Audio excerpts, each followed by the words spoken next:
Hello everyone, Hindi साहित्य संगम के इस यूट्यूब चैनल पर आप सभी का बहुत बहुत स्वागत है। आज की क्लास में हम लोग पढ़ने वाले हैं क्लास 11-12 का जो प्रीवियस ईयर है, यानी बीपीएससी ट्री 2.0 में जो एग्ज़ाम हुआ था उसके प्रश्न पत्र को। आज हम पढ़ेंगे 20 प्रश्न को, प्रश्न नंबर 111 से लेकर 130 तक के प्रश्न को। ठीक है, इससे पहले वाले जो प्रश्न थे उसको हम पढ़ा चुके हैं और बहुत ही विधिवत तरीके से, यानी एक एक जो ऑप्शन है उसको व्याख्यायित करते हुए पढ़ाए हैं। तो जो लोग क्लास नहीं देखे हैं जाकर देख सकते हैं, क्योंकि जब तक आप शुरू से देखेंगे तभी आप लोगों को समझ में आएगा। ठीक है, तो चलिए शुरू करते हैं आज की क्लास को। आज की क्लास में जो पहला प्रश्न है वो है, निम्नलिखित में से कौन सी भाववाचक संज्ञा है। यहाँ भाववाचक संज्ञा पूछा जा रहा है। ऑप्शन में दिया है उत्तर, मंगलवार, सामीप्य, उपयुक्त में से एक से अधिक या उपयुक्त में से कोई नहीं। तो यहाँ भाववाचक संज्ञा है सामीप्य, इसलिए आपका उत्तर हो जाएगा ऑप्शन सी। ठीक है, बात करें उत्तर और मंगलवार की, तो ये है व्यक्तिवाचक संज्ञा। ठीक है, व्यक्तिवाचक संज्ञा,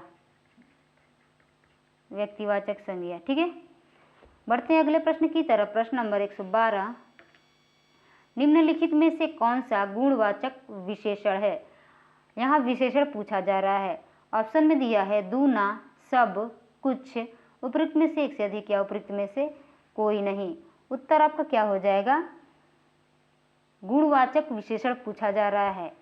उत्तर आपका हो जाएगा उपयुक्त में से कोई नहीं, क्योंकि यहाँ पर किसी में भी गुणवाचक विशेषण नहीं है। विशेषण कितने होते हैं? 4 होते हैं, संख्यावाचक, गुणवाचक, सार्वनामिक और परिमाणवाचक। ठीक है, अगला है प्रश्न नंबर 113, निम्नलिखित में से कौन सा द्वंद्व समास का उदाहरण है। जो लोग समास की क्लास को नहीं देखे हैं वो लोग जाकर देख सकते हैं। मैं पूरा विधिवत तरीके से इस समास को पढ़ाई हूँ। ठीक है, द्वंद्व समास का उदाहरण यहाँ पर पूछ रहा है, ऋषि मुनि, प्रत्येक, परोक्ष, उपयुक्त में से एक से अधिक, उपयुक्त में से कोई नहीं। द्वंद्व समास का उदाहरण हो जाएगा आपका ऑप्शन ए, ऋषि मुनि। ठीक है, ऋषि मुनि, क्योंकि सबसे पहले हम ये देखते हैं योजक चिन्ह बीच में है या योजक चिन्ह नहीं भी होता है तो उस शब्द को हम और लगा कर देखते हैं तो वहाँ पर द्वंद्व समास होता है। बात करें किताबी ज्ञान की, तो उसमें ये दिया हुआ होता है कि कौन सा समास है जिसमें प्रथम पद और उत्तर पद दोनों प्रधान होते हैं। तो ध्यान रखिएगा, द्वंद्व समास में प्रथम पद और उत्तर पद दोनों प्रधान होते हैं। ठीक है, प्रत्येक में कौन सा समास है? प्रत्येक में होगा अव्ययी भाव समास। ठीक है, अव्ययी भाव समास, अव्ययी भाव समास, और परोक्ष में भी होगा अव्ययी भाव समास। ठीक है, प्रश्न नंबर 114, निम्नलिखित में से कौन सी व्यक्तिवाचक संज्ञा का, निम्नलिखित में से कौन सी व्यक्तिवाचक संज्ञा है। निम्नलिखित में कौन सी व्यक्तिवाचक संज्ञा है?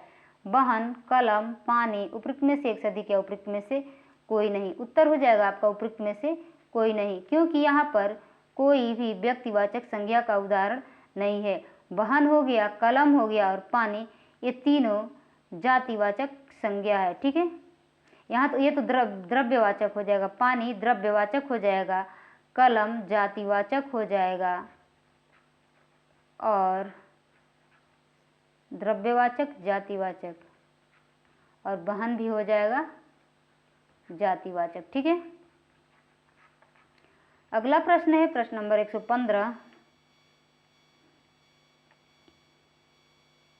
115 नंबर प्रश्न दिया है, निम्नलिखित में से कौन सी सकर्मक क्रिया है। क्रियाएं 2 प्रकार की होती हैं, अकर्मक क्रिया और सकर्मक क्रिया। ऑप्शन में दिया है खाना, कहना, दौड़ना, उपयुक्त में से एक से अधिक या उपयुक्त में से कोई नहीं।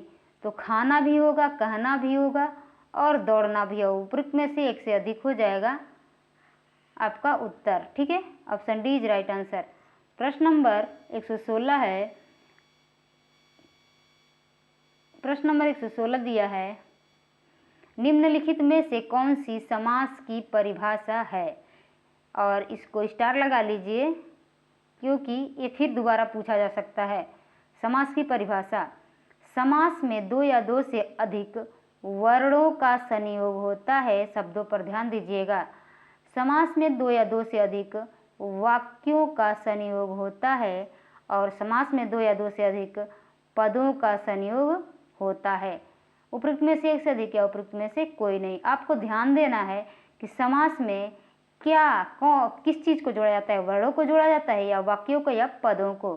ठीक है, उत्तर आपका क्या हो जाएगा, इसमें से समास में दो पदों को जोड़ा जाता है, इसलिए आपका उत्तर हो जाएगा ऑप्शन सी, उत्तर सही हो जाएगा। ठीक है, पदों को जोड़ा जाता है। आगे है प्रश्न नंबर 117, निम्नलिखित में से कौन सा अव्यय है, अव्यय या अविकारी, अविकारी शब्द। ठीक है, ऑप्शन दिया है जब, पुत्र, ठीक, उपयुक्त में से एक से अधिक या उपयुक्त में से कोई नहीं। तो जब और ठीक ये दोनों क्या है, अविकारी शब्द है, उपयुक्त में से एक से अधिक। ठीक है, विकारी और अविकारी आप लोग पढ़े होंगे, विकारी शब्द कितने होते हैं और अविकारी शब्द कितने होते हैं।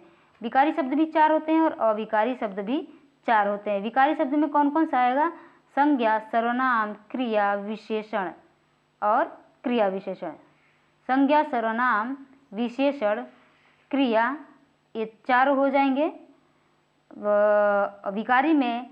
और अविकारी यानी अव्यय की बात करें तो क्रिया विशेषण, संबंध सूचक, समुच्चय बोधक और एक होता है विस्मयादि बोधक। ठीक है, प्रश्न नंबर 18, प्रश्न नंबर 18 है कि निम्नलिखित में से कौन सा निश्चयवाचक सर्वनाम है। सर्वनाम भी आप लोग पढ़े होंगे। सर्वनाम सर्वनाम के कितने भेद होते हैं, 6 भेद होते हैं। कौन कौन, पुरुषवाचक, निजवाचक, निश्चयवाचक, अनिश्चयवाचक, संबंधवाचक और प्रश्नवाचक। इसमें से यहाँ पूछ रहा है कि निश्चयवाचक सर्वनाम कौन सा है।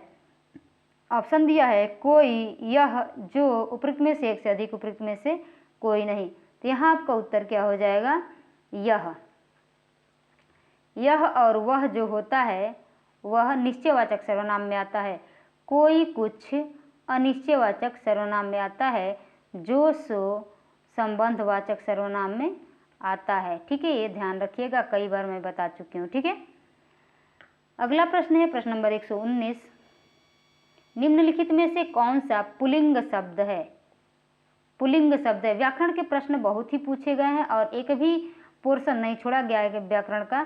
संधि हो, समास हो, लिंग हो, कारक हो,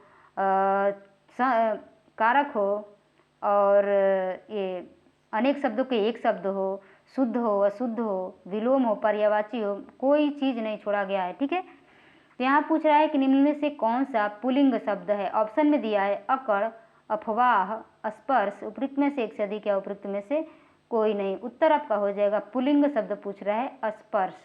ठीक है, स्पर्श आपका पुल्लिंग शब्द हो जाएगा, option C is right answer. प्रश्न नंबर 120 है, कर्ता ने, कर्ता कारक के ने चिन्ह का प्रयोग नहीं होता है। कर्ता कारक के ने चिन्ह का प्रयोग नहीं होता है। कब नहीं होता है, भूतकाल में, वर्तमान काल में, भविष्यत काल में, उपयुक्त में से एक से अधिक या उपयुक्त में से कोई नहीं। तो कर्ता कारक के ने चिन्ह, कर्ता ने, कब प्रयोग नहीं किया जाता है, भूतकाल में और भविष्यत काल में। वर्तमान काल में तो होता है। उत्तर आपका हो जाएगा उपयुक्त में से एक से अधिक, उपयुक्त में से एक से अधिक। ठीक है, वर्तमान काल में होता है।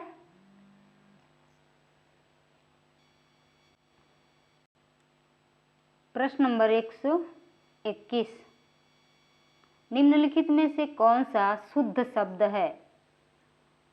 ऑप्शन दिया है मंत्रिमंडल, भ्रातागण, योगीवर, उपयुक्त में से एक से अधिक या उपयुक्त में से कोई नहीं। शुद्ध शब्द पूछ रहा है तो ये सारे गलत हैं। ठीक है, ये सब गलत हैं, शुद्ध नहीं है, सब अशुद्ध हैं। उत्तर आपका हो जाएगा उपयुक्त में से कोई नहीं, option E is right answer. मंत्रिमंडल कैसे लिखते हैं, मंत्रिमंडल। ठीक है, मंत्रिमंडल। भ्रातागण, भ्रातृगण होता है, भ्रातृगण होता है। ठीक है, और योगीवर, योगीवर, योगीवर का शुद्ध रूप क्या होगा, योगिवर का होगा योगिवर, यानी छोटी हो जाएगा। ठीक है, योगिवर। नेक्स्ट प्रश्न है 122 नंबर, निम्नलिखित में से कौन सी अकर्मक क्रिया है? अभी ऊपर पूछा था सकर्मक क्रिया, यहाँ पूछ रहा है अकर्मक क्रिया। ऑप्शन दिया है सोना, पढ़ना, लिखना, उपयुक्त में से एक से अधिक या उपयुक्त में से कोई नहीं। उत्तर आपका हो जाएगा सोना अकर्मक क्रिया है, जबकि पढ़ना और लिखना सकर्मक क्रिया है। ध्यान रखिएगा। ठीक है, सकर्मक क्रिया है, सकर्मक क्रिया है। प्रश्न नंबर 123 नंबर प्रश्न है, थोड़ा इसको छोटा करते हैं। प्रश्न नंबर 123 है, निम्नलिखित में से कौन सी संधि की परिभाषा है? समास की परिभाषा ऊपर पूछा था, अभी संधि की परिभाषा पूछ रहे हैं। ठीक है, ऑप्शन में दिया है कि संधि में दो शब्दों के मेल से विकार उत्पन्न होता है। अब इस पे भी हम शब्दों पे ध्यान देंगे। संधि में दो पदों के मेल से विकार उत्पन्न होता है। संधि में दो वाक्यों के मेल से विकार उत्पन्न होता है। उपयुक्त में से एक से अधिक या उपयुक्त में से कोई नहीं। उत्तर आपका हो जाएगा उपयुक्त में से कोई नहीं। ठीक है, उपयुक्त में से कोई नहीं। संधि में दो शब्दों के मेल को, दो पदों के मेल को और दो वाक्यों के मेल से विकार उत्पन्न होता है। दो पदों के मेल से तो समास बनता है, दो शब्दों के मेल से संधि की परिभाषा यहाँ होना चाहिए वर्णों के मेल से। ठीक है, वर्णों के मेल से। तो यहाँ शब्दों दिया है या पदों दिया है या वाक्यों दिया है, वर्णों के मेल से। यदि होता कि संधि में दो वर्णों के मेल से विकार उत्पन्न होता है तो संधि की परिभाषा होती। ठीक है, अगला प्रश्न है 124 नंबर, निम्नलिखित में से किसमें कर्ता कारक के ने चिन्ह का प्रयोग होता है? सामान्य भूत, आसन्न भूत, अपूर्ण भूत, उपयुक्त में से एक से अधिक या उपयुक्त में से कोई नहीं। उत्तर आपका हो जाएगा उपयुक्त में से एक से अधिक। ऑप्शन डी आपका उत्तर सही हो जाएगा। ने चिन्ह का प्रयोग, कर्ता कारक के ने चिन्ह का प्रयोग होता है किसमें? सामान्य भूत में और अपूर्ण भूत में और आसन्न भूत में। ठीक है, भूतकाल के ये तीनों भेद हैं। अगला प्रश्न है 124 नंबर, निम्नलिखित में से कौन सा बहुवचन शब्द है?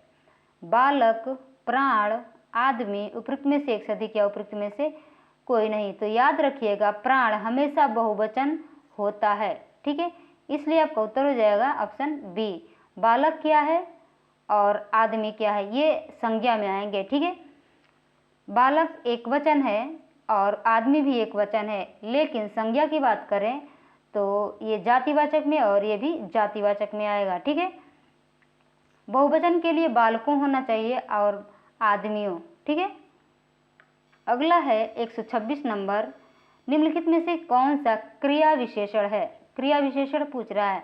अरे, हाय, नगर, उपयुक्त में से एक से अधिक या उपयुक्त में से कोई नहीं।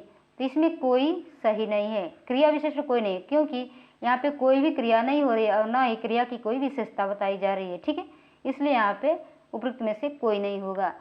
अब प्रश्न नंबर 127 नंबर प्रश्न दिया है कि निम्नलिखित में से कौन सा दीर्घ स्वर संधि का उदाहरण है? स्वर संधि के कितने भेद होते हैं? 5। कौन कौन? दीर्घ, गुण, वृद्धि, यड़ और अयादि। ठीक है, अयादि स्वर संधि। ठीक है, तो यहाँ पूछ रहा है दीर्घ स्वर संधि का कौन सा उदाहरण है? देवर्षि, सदैव, यद्यपि, उपयुक्त में से एक से अधिक या उपयुक्त में से कोई नहीं। दीर्घ संधि का कोई भी उदाहरण नहीं है। ठीक है, उत्तर हो जाएगा आपका ऑप्शन ई। देवर्षि की बात करें तो देव और ऋषि और ए ओ अर हो जाता है गुण संधि में। ठीक है, गुण संधि में। और सदैव, सदा धन एव, ये वृद्धि संधि का उदाहरण है। और यद्यपि, यदि धन अपि, ये यण संधि का उदाहरण है। ठीक है, प्रश्न नंबर 128, निम्नलिखित में से कौन सा बहुवचन शब्द है? स्त्रीजन, नारी वृंद, देवालय, उपयुक्त में से एक से अधिक या उपयुक्त में से कोई नहीं। उत्तर आपका हो जाएगा ऑप्शन डी, उपयुक्त में से एक से अधिक। वो कैसे? स्त्रीजन भी बहुवचन है और नारी वृंद भी बहुवचन है, देवालय नहीं है। ठीक है। प्रश्न नंबर 129 है कि निम्नलिखित में से कौन सा शुद्ध शब्द है? निर्दयी, निर्दोष, निर्दय, उपयुक्त में से एक से अधिक या उपयुक्त में से कोई नहीं। तो यहाँ निर्दयी भी शुद्ध शब्द है और निर्दोष भी शुद्ध शब्द है, निर्दय शुद्ध शब्द नहीं है। यहाँ उत्तर हो जाएगा आपका ऑप्शन डी, उपयुक्त में से एक से अधिक। प्रश्न नंबर 130 है और आज का लास्ट प्रश्न है कि निम्नलिखित में से कौन सी समूहवाचक संज्ञा है? ऑप्शन में दिया है गुच्छा, कुंज, विजयदशमी, उपयुक्त में से एक से अधिक या उपयुक्त में से कोई नहीं। उत्तर हो जाएगा आपका गुच्छा और कुंज, ये दोनों समूहवाचक संज्ञा के उदाहरण है, इसलिए आपका उत्तर हो जाएगा ऑप्शन डी, उपयुक्त में से एक से अधिक। ठीक है। इस तरह से हम लोगों ने आज की क्लास में 20 प्रश्नों को पढ़ लिया है। अब आगे की क्लास यानी लास्ट क्लास जो है उसमें भी हम लोग 20 प्रश्न पढ़ेंगे, जिससे 150 प्रश्न हम लोग पूरे कर लेंगे। ठीक है। तो ये क्लास आप लोगों को कैसी लगी कमेंट करके ज़रूर बताइएगा। मिलते हैं अगली क्लास में, तब तक के लिए धन्यवाद।